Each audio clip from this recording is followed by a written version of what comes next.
So ayan, connected siya sa Bluetooth. Nakakonect siya sa V8. So wala pa tong battery and switch para sa on and off. So manual muna natin. So pagkasaksak nito, yun, nawala, na-jam na yung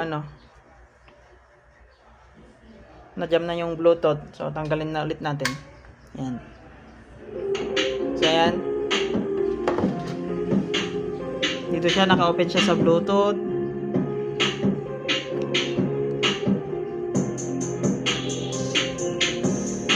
Yun, connected siya sa V8.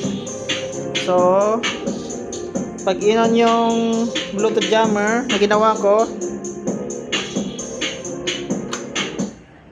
yun,